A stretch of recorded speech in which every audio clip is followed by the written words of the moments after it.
নমস্কার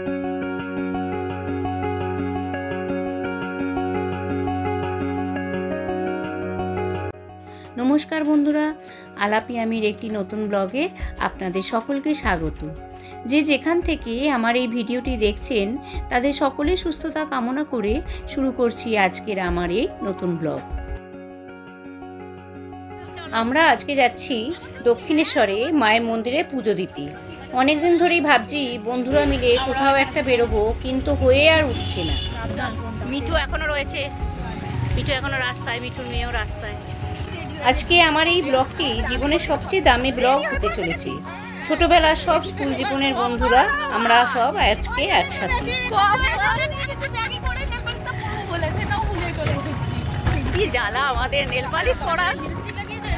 আমার পাশে বসে আছে শ্রাবণী, ওই পাশে সাদা জামাই টুম্পা, তার পাশে ওর গঞ্জি, আর ওর পাশে সোমা।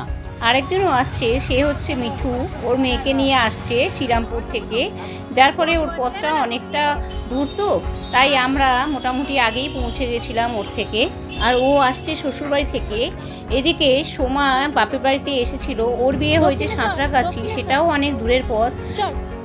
আমরা সকলেই স্কুল ফাইনাল পাস করেছি একসাথে। আমি যদিও একটু পরে ভর্তি হয়েছি, আসলে আমার ছোটবেলাটা আবার কেটেছে মফস্বলে। ফলে ক্লাস 8-এ যখন আমি পড়ি তখন এই সালকিয়ার একটি স্কুলে এসে ভর্তি হই, আর বন্ধু হয় এদের সাথে। অনেক বন্ধু থাকলেও কে যে কোথায় ছিটকে গেছি কারোর সাথেই তেমন আর যোগাযোগ নেই। আর এই কয়েকজন আমরা এখনও টিকে আছি। একটা টোটো নিয়ে আমরা চললাম দক্ষিণেশ্বরের উদ্দেশ্যে। কি লাইন পড়েছে দেখেছেন? আর ওই পাশটায় একদম ঘন কুয়াশা চাদরে ঢাকা। এই চলে এলাম আমরা দক্ষিণেশ্বর।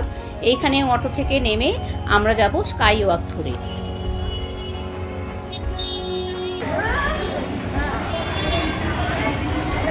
এই স্কাই ওয়াকটা তো অনেক দিন আগেই, কয়েক বছর আগেই হয়েছিল। যারা এখানে এসেছেন তারা তো দেখে থাকবেন। আর এখান থেকে যাওয়াতে অনেকটা সুবিধা হয়। নিচে আগে যেভাবে জ্যামজট পড়তো সেটা এখানে ওপরে হয় না। এত সুন্দর ক্লিন দেখুন, আর অনেকটা বড়, যেহেতু রাস্তার অনেকটা জুড়ে এটা রয়েছে, প্রায় এ প্রান্ত থেকে ও প্রান্ত। আর 5 বন্ধু একসাথে হওয়া মানেই তো হা হা হি হি হবেই, যেন সেই ছোটোবেলার স্কুল লাইফে আমরা ফিরে গেছি। আমাদের বয়সটা যে বেড়েছে সেদিন আমরা যেন ভুলেই গেছিলাম।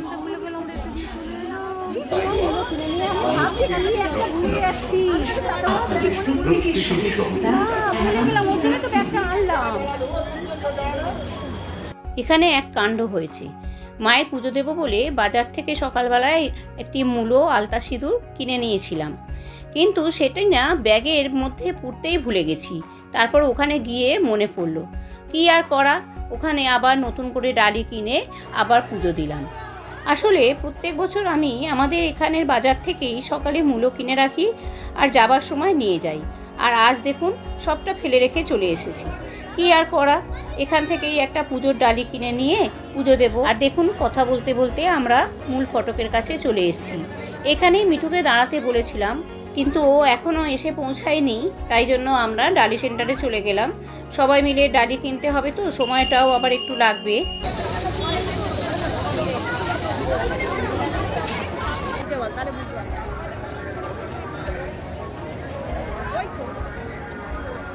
সেদিনকে কত মানুষ এসছে একবার দেখুন। আসলে ছুটির দিন হলে আর শনিবার মঙ্গলবার হলে তো কথাই নেই। একে তো পৌষ মাস, পৌষকালীকে পুজো দিতে সবাই তো আসে।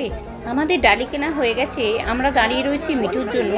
ফোন করেছিল, খুব কাছেই ও চলে এসছে, আবার এসে কোথায় খুঁজবে, সেই জন্য আমরা দাঁড়িয়ে রয়েছি এইখানে।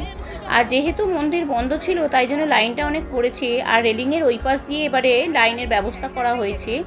এখন রেলিংয়ের ওই পার দিয়েই যাওয়ার ব্যবস্থা করা হয়। একটাই লাইন থাকে, যার জন্য মানুষের ভিড়ও তাই জন্য অনেকটা থাকে। আর এই যে মিঠুও চলে এসছে। ওকেও আনতে পারতিস, খাইনি, এক কাণ্ড, না খাইয়ে নিয়ে চলে এসছে। পুজো ওই তো চল জ্বালা, এখানে না আসলেই বরঞ্চ ভালো হতো। পুজো দিতে পারবি না? না, ওই তো যাচ্ছে, ওই দেখ না কত লাইন হচ্ছে, ঘুর করে লাইন হচ্ছে। তারপরে আবার কিছু ফটো টটো তুলে নিয়ে ওর জন্য ডালা কিনে চলে গেলাম লাইনে। ওদিকে সোমারও তো লাইন রেখেইছে। দেখেছেন লাইনটা কত বড় লাইনটা, ওরা যে কোথায় দাঁড়িয়েছে খুঁজে পাওয়াই মুশকিল। মিঠুকে বললাম বললাম তুই নিচে দাঁড়া, আমি একবার উপরে গিয়ে দেখে আসি কোথায় ওরা দাঁড়িয়েছে। দেখলাম অনেকটা পিছনেই রয়েছে, একদম মেন রোডের ওপর দাঁড়িয়ে রয়েছে ব্রিজের মধ্যে। আর অনেকটা বড় লাইন, কিন্তু লাইনটা বড় হলে কি হবে, বেশ তাড়াতাড়ি সরছিল, যার ফলে মিঠু যেখানে দাঁড়িয়ে রয়েছে আমরা খুব শিগগিরই সেখানে তাড়াতাড়ি পৌঁছে গেলাম। তারপরে এই যে মেন মন্দিরের প্রায় কাছাকাছি চলে এসেছি। আর যেহেতু মন্দিরে কোনো ফোন নিয়ে যাওয়া নিষেধ, সেই জন্য আমাকে এখানেই ফোনটিকে জমা দিয়ে রাখতে হলো, যেটুকু আগে তুললাম।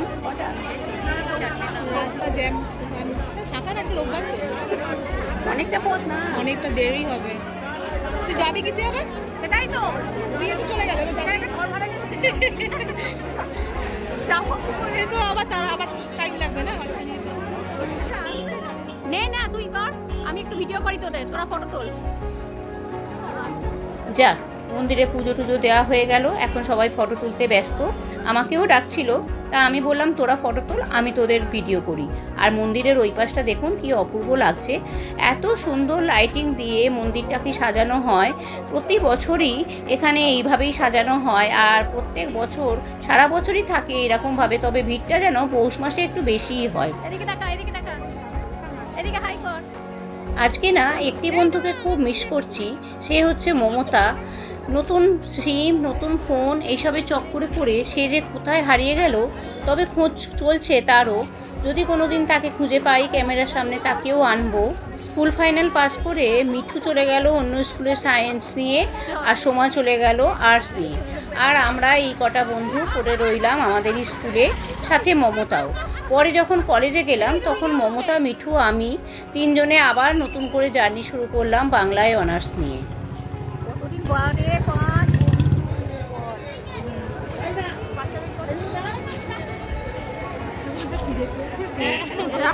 বন্ধুর মজাই একটা আলাদা, হাহাহি করেই যেন সময়টা এত তাড়াতাড়ি কেটে গেল, বাড়ি যেতে আর মন চাইছিল না। যাওয়ার আগে শেষবারের মতন মায়ের মন্দিরের পুরো চত্বরটিকে একবার ঘুরে দেখে নিচ্ছি। আর বাচ্চাদের তো খুব খিদেও পেয়ে গেছিলো, সাথে আমাদেরও। সেই কখন দুপুরবেলায় একটু একটু ভাত খেয়ে সব বেরিয়েছি, তাই খিদে পাওয়াটা তো খুবই স্বাভাবিক। আর বাচ্চাদের ফটো তোলার এনার্জি দেখুন, খিদে পাওয়া ভুলে গিয়ে পোজ দিতেই ব্যস্ত। সব শেষে আমরা বেরিয়ে যাচ্ছি। আর যেহেতু খিদেও পেয়েছিল, তাই বসে কিছু খাওয়ার ব্যবস্থা তো করতে হবে, তারই সন্ধান চলছে। উঠবি আচ্ছা চল। খাওয়াটা ওই পাশ দিয়ে না, ওই পাশে তো নামতে হবে, ওই একই, এটা এরকম করে যাচ্ছে, নাহলে এটা সামনে দিয়ে যাচ্ছে। ওটা কিসের তো দুজনের দিকে তাকা।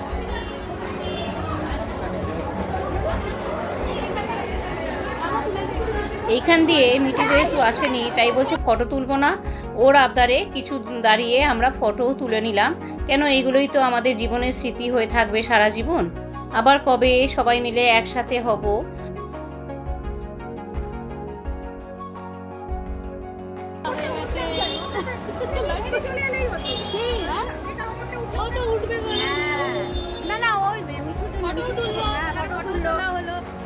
দেখো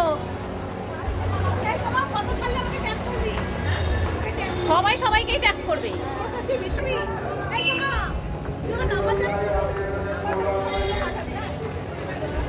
স্কাই ওয়াক দিয়ে নেমে রাস্তা ধরে চলে গেলাম একটা রেস্টুরেন্টে।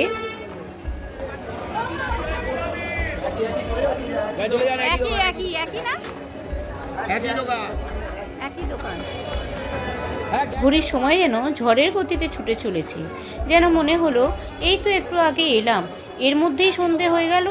তাই মনে হচ্ছিল এই ঘড়িটাকেও যদি একটু বাঁধতে পারতাম।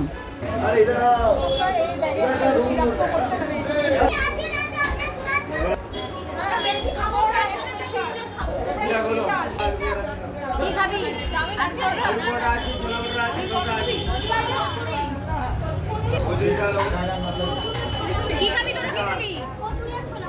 ছোলার ডাল। ছোলার ডাল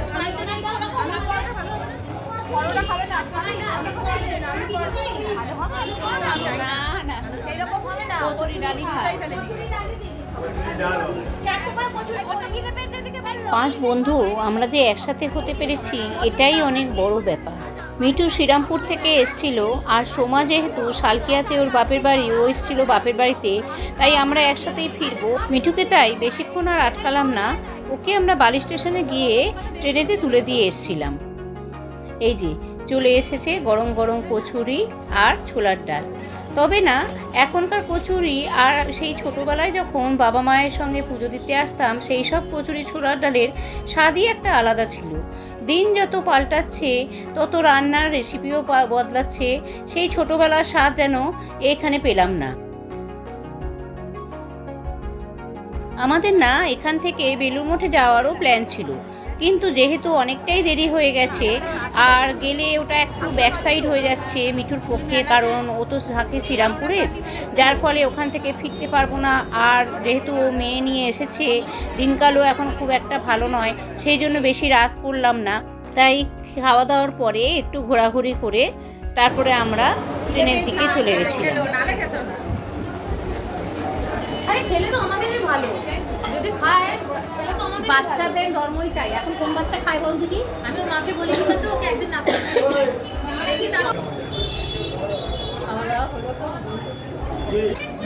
সব দেব। চল চল এখনই খাবে বলছে। এখানে দেবে না? এখানে নেই তো বাবু, বাইরে বাইরে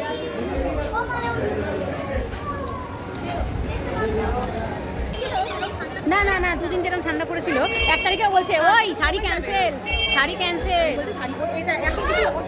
কচুরি খেলেও মনটা যেন তারপরে একটু চা চা করছিল, তাই জন্য চলে গেলাম চায়ের দোকানে।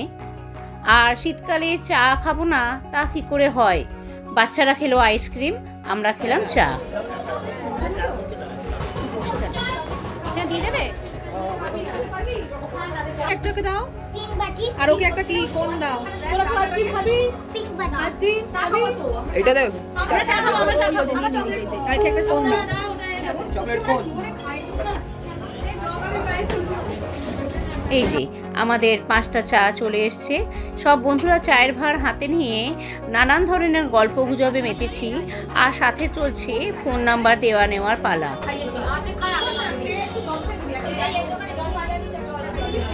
না কেন, জল আমার কাছেই আছে, জল আছে, আইসক্রিম জল।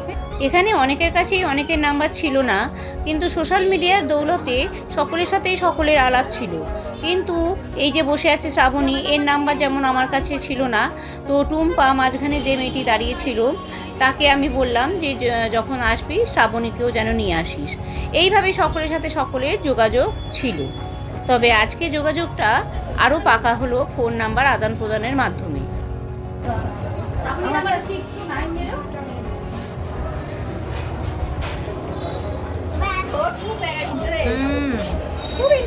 ভালোই শেখাচ্ছে, ওটা আইসক্রিম খায় নাকি?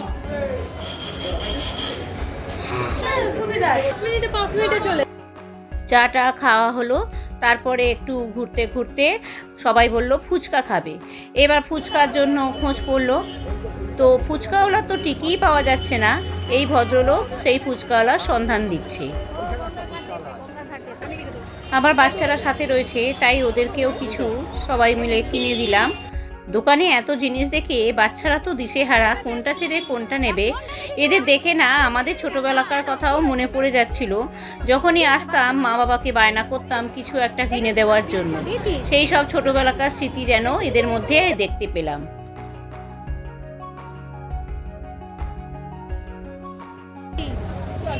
এই শাঁখাগুলো খুব সুন্দর রে।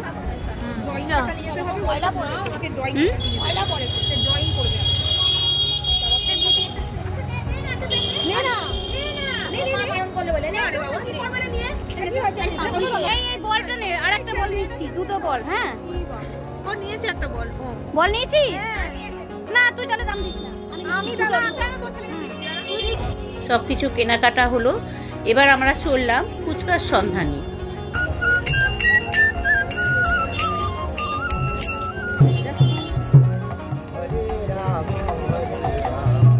আরতি হয়, আরতি পরে বন্ধ হবে।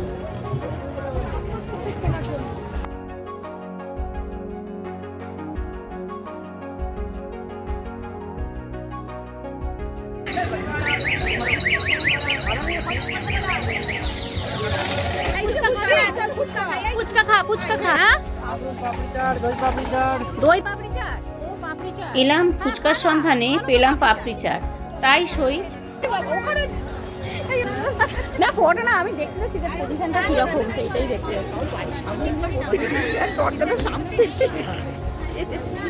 আমি তো ওই জন্যই বলছি, দেখতে গেলাম ওইটাই।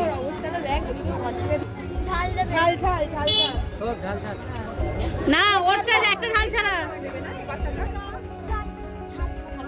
ঝাল অসম্ভব দিয়েছিল, বাচ্চারা তো ঝাল পেয়েই ছিল, সাথে আমাদেরও ঝাল লেগে গেছিল প্রচুর। তারপরে এই বহু আকাঙ্ক্ষিত পাপড়ি চাটের থালা নিয়ে সবাই মিলে বাচ্চাদের মতন হয়ে গেছিলাম। একটু ভিডিও ফটো তুলে নিয়ে চলে এলাম স্টেশনে। শ্রাবণী টিকিট কাটলো, তারপরে আমরা মিঠুকে তুলে দিতে চললাম ট্রেনেতে। ও ট্রেনও এসে হাজির হয়ে গেছে, আর ও উঠেও পড়লো। সাথে ঘটলো একটি বন্ধু বিচ্ছেদ। আবার যে কবে দেখা হবে সেই আশায় রইলাম। ফোনে কথা হয়, কিন্তু ফোনে শোনা কথা আর চোখে দেখা দুটোর মধ্যে অনেক তফাৎ। ওর ট্রেন ছেড়ে দিল, ছুটে চলল ওর গন্তব্যস্থলের দিকে। আর এদিকে আমরাও চলে এলাম। 1 নম্বর প্ল্যাটফর্মে আমাদের ট্রেন দিয়েছিল। সেই বেরিয়েছি কোন দুপুরবেলায়, আর এখন বাজে প্রায় 8টা। বাড়ি ফিরতে ফিরতে প্রায় 9টা বেজে গেছিল। আমাদের ট্রেনও এসে গেল, ট্রেনেতে উঠেও পড়লাম। আবার কবে সব বন্ধুরা মিলিত হব তার দিন গোনার পালা শুরু হলো। এরকম বাঁধন ছাড়া ছন্দে মাঝে মাঝেই বেরিয়ে পড়তে ইচ্ছা করে, কিন্তু সংসারের মায়াটান আমাদেরকে আবদ্ধ রেখে দেয়। তাহলে চলুন বাড়ি ফিরতে ফিরতে ভিডিওটি আজকের মতন এখানেই শেষ করলাম। ভিডিওটি কেমন লাগলো তা কমেন্টের মাধ্যমে অবশ্যই আমাকে জানাবেন। ভালো লাগলে একটা লাইক করে দেবেন। খুব তাড়াতাড়ি ফিরে আসছি পরের একটি ব্লগে। ততদিন সবাই খুব ভালো থাকুন, সুস্থ থাকুন। অন্যের খেয়ালের সাথে সাথে নিজের খেয়ালটিও রাখুন। খুব তাড়াতাড়ি দেখা হচ্ছে পরের একটি ব্লগে।